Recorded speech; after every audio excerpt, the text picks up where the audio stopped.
자, 안녕하세요. 코리아거래의 김현입니다. 오늘은 그 오이, 저희 회사에서 재배 매뉴얼을 준비한 오이에 대해서 오이 재배 매뉴얼을 오늘 설명을 좀 드리겠습니다. 먼저 어떤 영양제를 쓰거나 어떤 비료를 쓸 때는 오이라는 농작물이, 작물이 어떤 생리적인 특성을 갖고 있는가를 알아야 그걸 또 사용하기 쉽고, 예를 들어서 오이 같은 경우는 뭐 성장성이 굉장히 빠르죠. 한 여름 같은 경우는 한 6일, 7일 만에 수확을 계속 해야 되는, 한 번씩 해야 되는데 수확 한 나무에서도 그렇게 되고, 성장성이 빠르다 보니까 그만큼 양수분도 많이 필요하고 노화도 빨리 와요. 그래서 이제 그런 것들을 알고 제철을 하고 미리 예방을 해야만이 우리가 어떤 나중에 수확량을 떨어뜨리는 그런 것들을 방지할 수 있다, 이렇게 보시면 될 것 같습니다. 첫 번째 보시면 온도적인 측면에서 보면 오이는 물론 22도에서 28도에 뭐 이상적으로 잘 성장을 한다고 그래요. 근데 중요한 거는 야간 온도예요. 야간 온도가 보통 한 15에서 18도 정도 되는 게 굉장히 중요합니다. 근데 야간에 너무 더우면, 여름에 너무 더우면 오이 성장이 둔화가 된다고 오이가 잘 크지 않습니다. 그게 이제 야간 호흡 때문에 그래요. 그런 영향이고, 그다음 35도 이상 되면 광합성이 안 되다 보니까 고온장애가 만들어지고, 광합성이 안 되면 결국 양분을 못 만든다는 얘기거든요. 양분을 못 만들게 되고, 그래서, 그리고 이게는 또 심하게는 고온 장애까지, 일소 피해까지 나타나는 현상이 있습니다. 그 다음에 이제 두 번째 지온, 온도. 이제 예를 들면 지금은 이제 기상 온도였고요. 지온에 의해서도 마찬가지입니다. 지온도 땅의 온도가 24도, 25도 이상이 되면 뿌리가 오히려 촉진이 노화됩니다. 노화가 현상이 돼요. 그래서 한여름에 장기간 물을 공급을 않는다든가 그러면 오이 같은 경우는 바로 노화 현상이 심해지는 그런 증상이 나타납니다. 그리고 20에서 24도 정도가 오이의 그 물과 양분을 잘 흡수하고 그 다음에 뿌리가 잘 뻗을 수 있는 온도다, 이렇게 보시면 될 것 같습니다. 그 다음에 뿌리 특성을 보면 뭐 잘 아시는 것처럼 오이는 굉장히 청근성이에요. 청근성이라는 얘기는 뭐 우리가 토너처럼 30cm까지 30cm 절대 들어가지 않고요. 보통 한 15cm 내에서 전후해서 하고, 그 다음에 물이 밖으로 와 있을수록 물에 의해서 이제 밖에서 거의 물을 많이 줄수록 쉽게 해서 뿌리가 깊이 들어가지 못하고 밖에서 놀죠. 겉에 표면에서 이제 노는 경우가 있고, 왜 그러냐? 그건 산소 요구도가 강하기 때문입니다. 다른 식물보다 산소를 요구하는 게 많다 보니까 뿌리가 깊이 들어가지를 않아요. 깊이 들어가지 않는다는 의미는 뭐냐? 뿌리가 금방 죽었다 살았다 이렇게 형성이 된다는 거죠. 특히 이제 아주 미세근들은 뿌리가 예를 들어 물이 많고 속에 있는 것들은 죽었다가 또 밖에 물이 좀 주면 금방 살아나기도 하고, 그래서 어떤 뿌리의 변화가 많다, 이렇게 보시면 되고, 그러다 보니까 이제 건조하거나 과습에 굉장히 약한 뿌리 특성을 갖고 있습니다. 그리고 두 번째 이제 이씨농도. 어떤 다른 뭐 토마토나 가지나 이런 것들에 비해서 이씨농도가 굉장히, 이씨농도라 얘기하면 비료 요구도예요. 오이 성장은 많은데 비료를 얘네들이 요구하는 성질은 적습니다. 그 얘기는 뭐냐? 계속적으로 비료를 공급해 줘야 된다. 조금만 농도를 진하게 주면 뿌리가 상할 수 있다, 이렇게 보시면 되고, 그리고 과다할 수 있다, 이렇게 보시면 됩니다. 특성이. 그 다음에 세 번째 특성으로 이제 어떤 다른 것보다 물에 의해서 어떤 기형과, 그 다음에 기형과 내지는 뭐 비대 불량, 이런 것들이 많이 발생을 한다고 보시면 되고, 물론 뭐 과실 자체가 90% 이상 물로 이루어져 있으니까 뭐 그럴 수도 있는데, 그리고 물이 좀 부족하게 되면 바로 나타나는 게 이제 꽃이라든가 그 다음에 잎이라든가 성장성이 굉장히 불량해진다, 이렇게 보시면 됩니다. 그래서 여기 보시는 것처럼 물을 공급할 때 처음에 정식 직후에 한 40ml 정도 를 공급을 하다가 수확이 들어가게 되면 최소한 1.5, 주당 1.5L 이상 물 공급이 돼야 됩니다. 물 공급이 안 되면은 자연스럽게 어떤 기형과나 이런 성장성이 둔화될 수 있다, 이렇게 보시면 되고요. 그 다음에 두 번째 약한 게 이제 물이고, 두 번째 광입니다. 광. 어떤 식물보다도 오이 잎이 크죠. 넓다는 얘기는 내가 광합성을 많이 하고 싶다는 얘기거든요. 그래서 일반적으로 이런 다른 것들보다도 햇빛 요구가 좋아요. 근데 그 햇빛 요구도가 강한 반면에 오이는 오전 햇빛에 의해서 거의 성장이 다 됩니다. 오후 햇빛은 거의 없어도 뭐 크게 나쁘지가 않아요. 그래서 오전에서 한 2시 정도까지 햇빛만 잘 들어오면 그때만 일조량이 좋다면 오이의 키우는데 전혀 문제가 없습니다. 그래서 처음에 이제 햇빛이 약간 부족할 경우에는 오이 성장성이 좀 늦고 꽃 상태가 좀 안 좋아지고 개화가 좀 늦어지는 경향이 있어요. 그러나 일조량이 아예 장마가 와서 한 2, 3일, 3, 4일 없어져 버리면 그때부터는 이제 미락과 뼈 쪽과 그다음 완전 기형과 그다음에 잎만큼은 무성해지는 그런 현상들이 많이 발생합니다. 그래서 광이 굉장히 중요하다. 오이에서는 그렇게 보시면 되고, 그다음에 오이에 이제 잎에 뭐 상식적으로 아는 상황인데 통상적으로 한 45일 정도 오이잎이 만들어지셔 45일 정도 가면 이는 노화된 잎이라 제거를 시켜야 돼요. 그래서 오이가 어느 정도 성장이 한두 개 따게 되면 과일 수확하면서 밑에 잎들은 제거를 시킨다. 그리고 가장 왕성한 것은 한 20일에 30일 정도 된 잎들이 가장 왕성하다 이렇게 보시면 되고, 오이를 하나 키우는데 대략 한 25개 정도의 잎이 확보되는 게 좋다 이렇게 보시면 됩니다. 그래서 그 다음에 그 개화 시간은 통상적으로 뭐 거의 모든 식물들이 그 개화에서 수정, 그 꽃가루가 이제 나오는 시기죠. 그 시기를 통상적으로 해 뜨기 보통 1시간 후부터 뭐 한 아침 10시, 여름 노지 같은 경우 10시 정도까지, 뭐 많게는 한 11시까지, 이때가 개화기 수정이 가장 잘 됩니다. 그래서 뭐 이때 뭐 비가, 노지 같은 경우 비가 많이 온다든가 그러면 수정이 많이 떨어지겠죠. 그 다음에 이제 뭐 곰팡이도 많이 생길 것이고, 그 다음에 꽃의 수명도 보통 한 하루 정도밖에 수명이 가지 않는다. 하루가 지나고 나면 이제 애들은 수정량이 떨어진다고 보시면 되고, 흐린 날은 하루 정도 더 간다고 보시면 되고요. 그 다음에 그 통상적으로 이 성장하는 거, 과일의 수정이, 이제 꽃이 딱 떨어지고 나서 수정이 되면은 통상 개화해서 5일, 6일째는 성장성이 2배입니다. 2배로 굉장히 성장성이 빨라요. 그래서 성장성이 빠른 만큼 우리가 비료 공급이나 물 공급이 원활하게 잘 돼야만이 오이를 제대로 키울 수 있다 이렇게 보시면 돼요.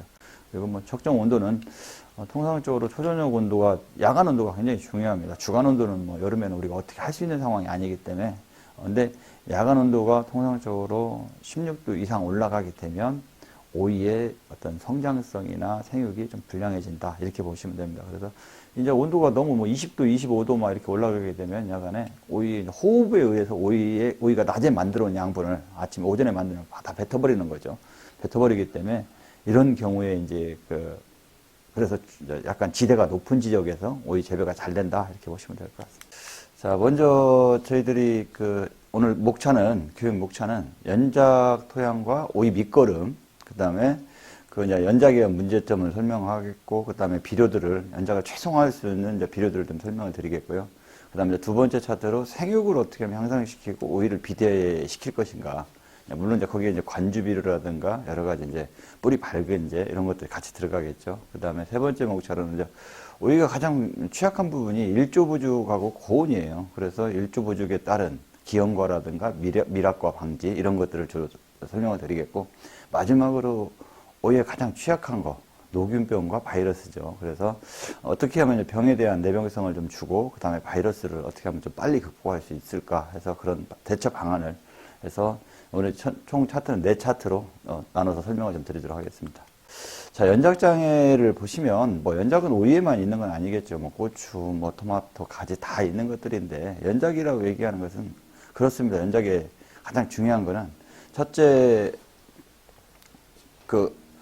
토양에 어떤 작물, 뭐 오이가 되겠죠. 오이는 오이, 뭐 예를 들어서 고추면 고추가 되겠죠. 작물을 계속해서 그 밭에 1년, 2년, 3년 심다 보니 어느 날 뭐 생리장애도 많이 생기고 고질적인 병도 생기고, 그 다음에 수확량도 줄고 품질도 저하되는 현상이라고 보시면 됩니다. 그런 것들이 연작에 의한 문제점들이 뭐 기본적으로는 비료, 그 다음에 한 식물을 계속 심으로 인해서 거기에 뭐 고추에 역병이면 역병, 오이에 녹균병이면 녹균병, 그 다음에 균핵병이 계속 생기는 현상들입니다.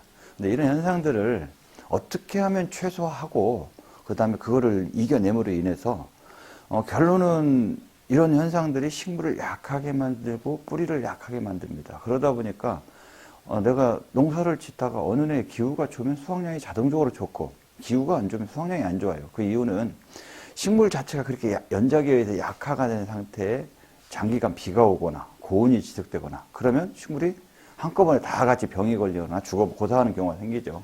그러므로 인해서 그때 살아남는 사람만 돈이 됩니다. 쉽게 얘기해서. 그래서 어떻게 하면 연작을 극복해서 강한 식물을 만들 것인가, 이게 오늘의 저희 밑거름의 포인트라고 보시면 되고요.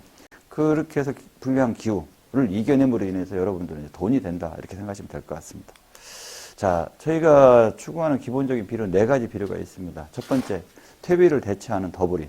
그 다음에 연작을 좀 최소화하면서 미량요소, 생리장애를 극복하게 할 수 있는 하이그리라는 종합 미량요소. 그 다음에 일반 복합 비료를 대용하는 기능성 엔텍 비료. 그리고 마지막 완효성 비료인 6개월짜리 바사코트가 있습니다. 그 네 가지 비료를 저희들이 밑거름으로 주로 활용하고 있습니다. 자, 사용량을 보시게 되면 더블이는 이제 퇴비를 전혀 쓰지 않고 사용하기 때문에 사용할 경우 4포, 200평에 4포 정도를 사용하시면 되고요. 그 다음에 엔텍은 200평에 2포, 그 다음에 일반 복합비료 이런 거 절대 사용하시면 안 됩니다. 그 다음에 바사코트는 주당 최소 5에서 많게는 10g 정도까지 10g 사용하셔도 무방은 합니다만 그래도 5에 10g이 가장 적정하다 이렇게 보시면 됩니다. 그 다음에 하이그린은 200평에 1포 이렇게 사용하시게 되겠습니다. 자, 먼저 더블인부터 좀 알아보겠습니다. 더블인은 말 그대로 제가 퇴비를 대체할 수 있는 유기복합비료다 이렇게 생각하시면 될 것 같습니다. 주로 이루어진 성분들은 해조박. 우리는 제대로 퇴비라고 얘기해서 뭐 축분이 됐든 개분이 됐든 우분이 됐든 이런 것들을 주로 사용하는데 이거의 문제점은 완벽하게 부숙이 되지 않는다는 단점이 있어요.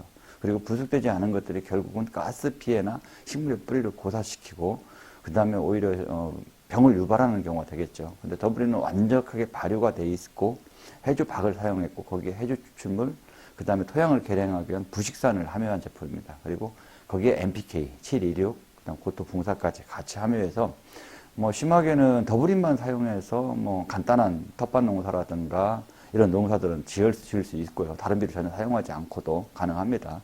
그러나 이제 오일처럼 전문 농사를 짓기 위해서는 더블인을 퇴비 대용으로 해서 한 4포 정도 200평 사용하시면 되고 거기에 이제 얘가 주는 효과는 뭐 가스 피해라든가 어떤 그런 장애가 없고 거기에 오히려 발근이 촉진되고 비료를 썼을 때 해주 추출물에 의해서 발근이 촉진되고 토양이 개량되는 효과가 있다 이렇게 보시면 될 것 같고요. 거기에 더블인에는 쉽게 얘기해서 미부숙 유기물이 없죠. 미부숙 유기물이 없다 보니까 일반 어떤 뭐 굼벵이라든가 해충들이 이쪽에 접근을 하지 않습니다. 왜? 해충들이 접근한다는 얘기는 그런 나방이나 해충들이 미부숙 유기물에 알을 까서 실은 걔네들을 성장시키기 위해서 그런데 미부숙 유기물이 전혀 없다 보니까 오히려 충이 없어집니다. 뭐 선충도 좀씩 줄어들고 뭐 얘네들이 근본적으로 없애는 건 아니지만 근원적인 먹이 차단을 하다 보니까 충들이 없어지는 뭐 고자리팔이나 이런 것들이 많이 없어지는 효과가 부수적인 효과가 있습니다. 그래서 더블이는 퇴비 대체용 비료다 그렇게 보시면 되고요. 두 번째 파트로 엔텍 비료와 바사코트를 한번 알아보겠습니다. 60일 동안 꾸준히 양분을 공급해주고 그 다음에 질산태로 변하지 않으니까 가스 발생이 없고 거의 없습니다. 아예. 그러다 보니까 가스 발생이 없다 보니까 오늘 비료를 뿌리고 노탈에 쳐서 멀칭해서 오늘 심어도 되는 장점이 있고요. 두 번째로는 겨울에 하우스 재배하는데 비료를 뿌리고 나면 가스가 나오기 때문에 문을 열어야 돼요. 그런데 엔텍은 뿌리고 그냥 문을 닫아놓고 온도를 많이 유지해도 가스에 대한 문제점이 없어서 겨울에도 뭐 성장을 잘 시킬 수 있죠. 그래서 그런 두 번 장점이 있고 그 다음에 비료의 과다 피해. 일반적인 비료들은 식물이 특히 이제 질소지 같은 경우는 식물에 닿으면 이제 피해들이 있는데 엔텍 같은 경우는 뿌려놓고도 접촉에 대한 피해도 좀 적고 과다했을 때도 웃자람이나 완효성이기 때문에 웃자람이나 그런 장애들이 더 나타나는 거죠. 오이에 꽃이 샛노랗고 그 다음에 오이가 꽃이 펴 있는 상태에서 약간 뭐 밑으로 처지지 않고 수평을 이루고 있죠. 그런 거. 그 다음에 입이 처지지 않고 있고 입의 크기가 좋으면서 두툼하고 크기가 좋고 그 다음에 새순 부위가 일정하게 크고 있고 이게 이제 엔텍의 효과로 보시면 될 것 같습니다. 자, 그리고 보시는 것처럼 밑에 1번과 2번과 3번과 4번과 계속 쭉쭉쭉 잘 크고 있죠. 오히려 오이 같은 게 한 2개 정도 달면은 3번, 4번들이 대체적으로 날씨가 조금만 흐리거나 물과 비료가 조금 공급이 안 되면 그냥 뾰족거나 미락가로 되는 경우가 많죠. 그런 것들이 이 엔텍과 바사코트의 힘으로 보시면 될 것 같습니다. 자, 두 번째는 바사코트인데요. 바사코트는 말 그대로 6개월짜리 완효성 비료입니다. 여기 보시는 것처럼 저 조그만한 3mm짜리 축구공에 질소인산가리 비료부터 해갖고 12가지 중에 11가지 비료, 즉 칼슘만 빼고 나머지 비료들을 다 수용성으로 넣는 겁니다. 이 비료를 저희들이 이제 파구 처리를 해서 오이의 밑에다가 바로 뿌리 밑에 넣어줍니다. 그래서 뿌리 밑에 넣어줌으로 해서 초기에 이제 웃자람이나 그런 것이 없고 뿌리 발달이 좋다. 그렇게 보시면 되고 초기부터 양분을 꾸준히 공급해 주니까 잎색이 진하고 광택이 좋고 그 다음에 노화 방지, 특히 이제 오이의 하는 잎이 노화되거나 갑자기 이제 과일이 이제 미락가가 되거나 작아지는 그런 단과 현상이 없다 이렇게 보시면 되고 그래서 결론적으로는 생리장애도 없어지면 수확량이 많이 늘어난다 이렇게 보시면 됩니다. 거기에 이제 그런데 이제 포트에 넣기 싫으신 분들은 오이 같은 경우 그냥 위에 두둑 위에다가 해서 살포하시고 멀칭하셔 쓰셔도 됩니다. 그래서 한 200평에 12kg 정도에서 두 길에 골고루 살포하는 방법도 있습니다. 전면 살포 방법이 있고요. 그 다음에 이제 마지막으로 하이그린인데, 하이그린이라는 비료는 이제 쉽게 해서 말 그대로 종합 밀양요소 비료입니다. 종합 밀양요소 비료인데, 질소 인산가리를 많이 줘서 수확량을 늘리는 게 아니라, 이제는 질소 인산가리는 맥시멈으로 찾고, 거기에 밀양요소를 추가해서, 밀양요소 미네랄을 추가 줌으로 해서 수확량과 품질을 늘릴 수 있는 비료. 그게 이제 하이그린이라고 보시면 됩니다. 그런 내용들이에요. 쉽게 얘기해서 지금까지 질소질이 부족한 경우는 질소질만 좀만 주면 수확량이 많이 늘어납니다. 근데 지금 질소질을 많이 줬더니 많이 있습니다. 질소 인산가리 다 있는데, 아니, 뭐 마그네슘이나 붕소가 없으니까 수확량이 또 확 줄어요. 그래서 마그네슘, 붕소, 질소 인산가리 외에도 마그네슘, 붕소, 밀양요소 전체를 다 주어야만이 전체적으로 수확량과 품질이 늘어날 수 있다. 이런 원리입니다. 이게. 하이그린을 주었을 때 효과는 뿌리 증대. 처음에 뿌리 활력이 증대되고 뿌리가 증대가 됩니다. 그래서 뿌리가 증대가 되다 보니까 물과 비료를 잘 흡수하게 되고, 물과 비료를 잘 흡수하다 보니까 잎이 건강해지면서 광합성이 잘 증대가 되고, 그 다음 광합성이 증대해서 광합성에서 만들어진 양분들을 잘 식물 과일로 뿌리로 잎으로 저장을 잘 하게끔 만드는 양분 전류까지 잘 된다. 그래서 사이클이 하이그린 하나에 의해서 이런 사이클이 잘 된다. 특히 하이그린은 물론 저희들 뭐 엔텍 비료, 그다음에 그 바사코트, 더블인 이런 걸 쓸 때도 중요하지만, 특히 이제 오랫동안 어떤 밀양요소 공급을 못했거나 연작이 심한, 특히 하우스 같은 데죠. 그 다음에 두 번째, 일반 복합비료를 쓰는 데는 반드시 하이그린을 같이 첨가했으면 복합비료와 하이그린이 들어감으로 인해서 그 작물이 자연스럽게 성장성이 좋아진다. 이렇게 보시면 될 것 같습니다. 자, 그래서 이제 결론적으로 봤을 때 오이 재배의 중요한 어떤 특성들을 살펴보면 수분과 비료 공급이 굉장히 원활하게 잘 되는 게 중요하죠. 그래서 바사코트를 꼭 써야 됩니다. 여기에서 파고처를 해야 되는 거 있고. 그래서 그렇게 해줘야 되고, 여기에서 이제 고온이라든가 급하게 성장될 때 착과량이 많아지고 급하게 생육 최성기로 갈수록, 수확 최성기로 갈수록 비료 공급이 원활하게 더 잘 돼야 됩니다. 두 번째, 뿌리 발달이 잘 돼야죠. 오이 성장이 빠르고 잎 성장이 빠르다 보니까 일조가 좀 부족하거나 뿌리 환경이 좀 안 좋으면 뿌리가 금방 약화가 돼버려요. 그래서 뿌리를 어떻게 내가 발달을 잘 시키고 약화를 안 시키냐에 따라서 수확량을 계속 끌고 갈 수 있다. 이렇게 보시면 됩니다. 세 번째가 이제 일조 부족이죠. 반드시 필히 장마가 옵니다. 장마 이후에 오이 가격은 당연히 올라가겠죠. 내가 여기에서 얼마만큼 내가 일조 부족을 해결하고 뿌리 약화를 안 시키냐에 따라서 내 수확량과 돈이 결정된다고 보시면 될 것 같아요. 그래서 이런 문제들 세 가지 문제를 해결할 수 있는 방안들을 좀 간단하게 설명을 드릴게요. 그래서 첫 번째는 이제 흡수율이 좋은 어떤 관주비료가 필요합니다. 오이의 성장성에 맞게끔. 물론 뭐 엔텍도 썼고 바사코트도 썼기 때문에 비료를 안 줘도 되지 않냐? 실은 그렇지 않아요. 오이에 아까 말씀드린 대로 일주일 만에 수확을 계속 해야 되는, 한 나무에서요, 하나가 따고 나면 또 그 다음 거 성장하는데 뭐 일주일이 안 걸리니까, 그러면 수확 시간은 매일 2, 3일 간격으로 계속 수확을 하게 되겠죠. 계속 매일 수확하거나 2, 3일 수확해야 되니까 거기에 따른 이제 비료 공급이 중요한 거죠. 그래서 관주비료를 좀 설명을 드릴 거고요. 관주비료에 따른 거기에 관주비료를 공급하면서 뿌리까지 같이 약화를 안 시킬 수 있는 제품을 좀 설명을 드릴 거고, 그래서 뿌리 발달을 추적할 수 있는 부분, 그 다음에 일조와 고온에 의해서 기형과나 이런 어떤 품질 불량 이런 것들을 방지할 수 있는 제품을 좀 설명을 드리겠습니다. 첫 번째로 생육을 증진시키고 오이 비대를 어떻게 할 수 있는 방안이냐. 첫 번째 저희가 제안 드리는 것은 생육을 증진시킨다. 어쨌든 오이도 성장이 되면서 꽃이 피면서 계속적으로 또 수확을 하면서 가야 돼요.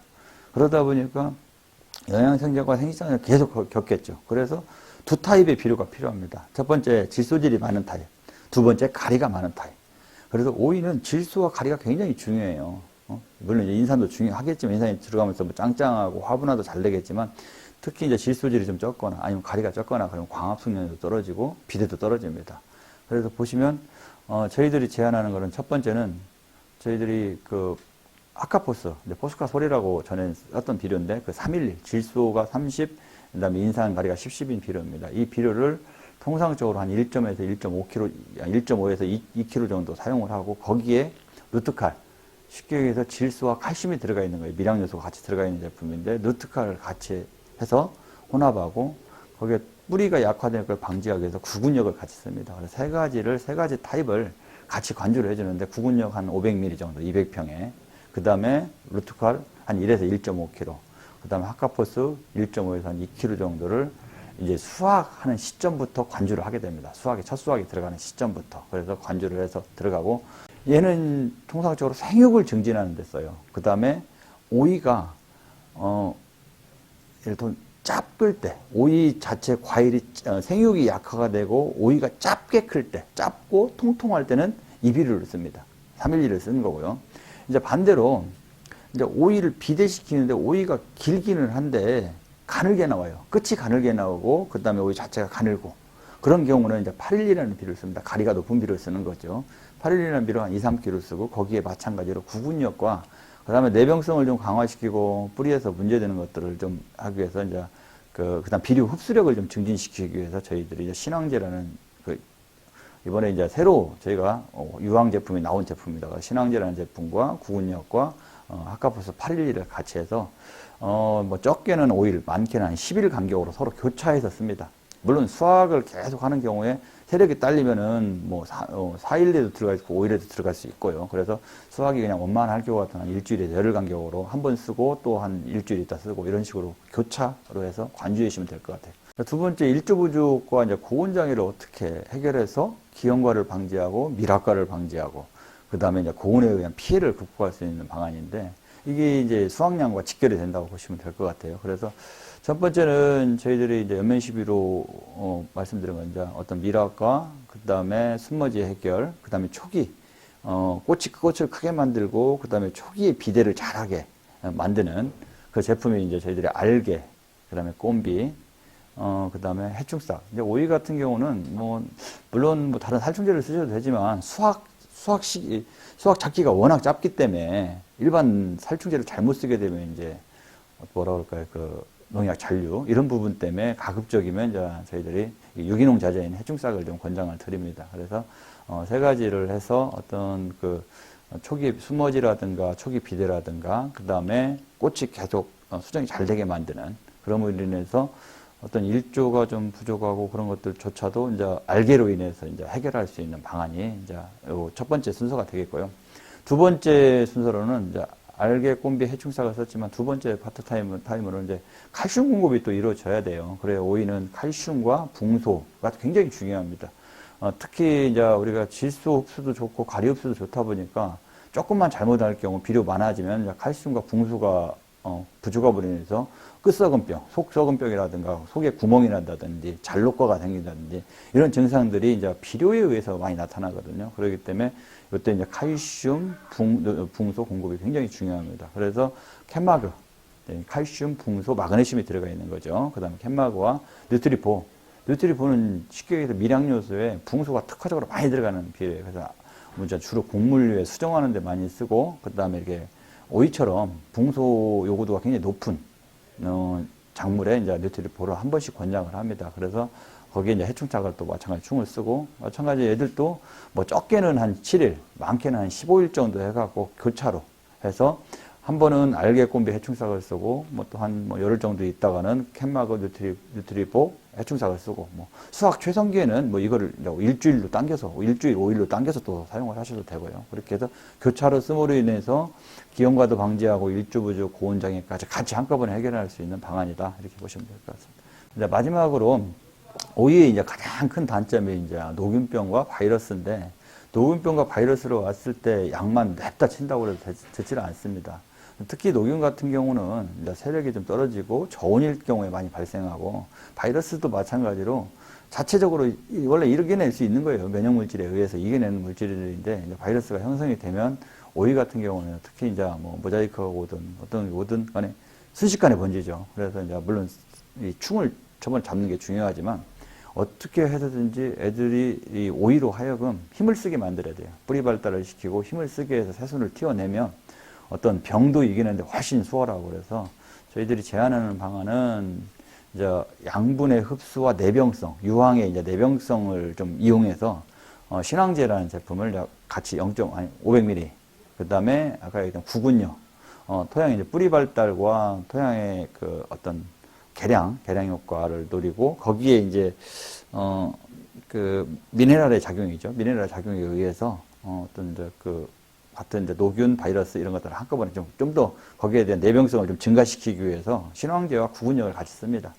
거기에 이제 칼슘 공급을 해줌으로 인해서 나타난 거예요. 그래서 저희들이 최적의 조합은 이렇게 신황제, 구근력, 누트카를 관주로 한 1, 2회 정도 살포하고 그러고 살포하면서 약을 치거나 아니면 영양제를 살포한다면 노균 바이러스를 활동이 빨리 일으켜낼 수 있다. 이렇게 보시면 그래서 근본 베이스로 이걸 먼저 사용하셔야 어떤 노균이나 바이러스를 억제하거나 그 다음에 확산시키는 걸 방지할 수 있다. 이렇게 보시면 될 것 같습니다. 그래서 구근력, 그 다음에 신황제, 루트칼 세 가지 제품을 좀 기억해 주시면 될 것 같고요.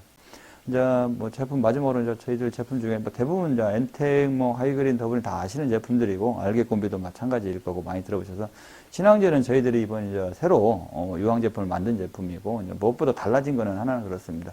그 동안에 이제 황 제품에 이제 저희들이 많이 막히고 관주하면 막히고 그 다음에 그 굽고 그 다음에 찌꺼기 남고 뭐 이런 현상들이 굉장히 많았어요. 그래서 이거를 문제가 뭘까 해서 그 문제를 해결한 게 결국은 이걸 황은 녹지 않기 때문에 이 메쉬로 쉽게 나노화시켜서 아주 가는 입자를 만드는 거지. 입자를 맞춰서 식물이 자연스럽게 흡수가 될 수 있도록 빠르게 흡수가 될 수 있도록 만들기 위해서 기존의 제품이 한 이제 메쉬라고 얘기하면 1cm, 1cm를 한 3,000개에서 5,000개로 짜갠 거였어요. 기존의 제품이. 근데 이제 이번에 신황제로 새로 나온 제품은 13,000에서 15,000 메쉬로 이제 짜깁니다. 그러다 보니까 그전에 했던 재배에서 작은 양으로도 효과가 굉장히 좋고요. 그래서 뭐 예전에 막 80cc 쓰고 그랬어요. 80g씩 쓰고 그랬는데 지금은 뭐 20에서 40cc만 써도 충분한 효과를 발휘한다. 그게 장점이고 두 번째 이제 굳거나 그런 뭐 흔들지 않아도 될 정도로 그런 현상들 그런 굳거나 하는 침전된 현상이 전혀 없다. 그다음 여과기 이런 막힘도 없고요. 그래서 적은 양으로도 굉장히 좋고 이번에도 뭐 저희 그 유튜브를 보니까 토마토 하시는 농가가 1200평에 500ml만 써도 효과가 좋다 이렇게 얘기를 하시는데 그게 아마 나노화된 효과가 아닐까. 나노화돼서 만들어졌기 때문에 훨씬 흡수력이 좋고 나타나는 그런 효과로 보면 될 것 같습니다.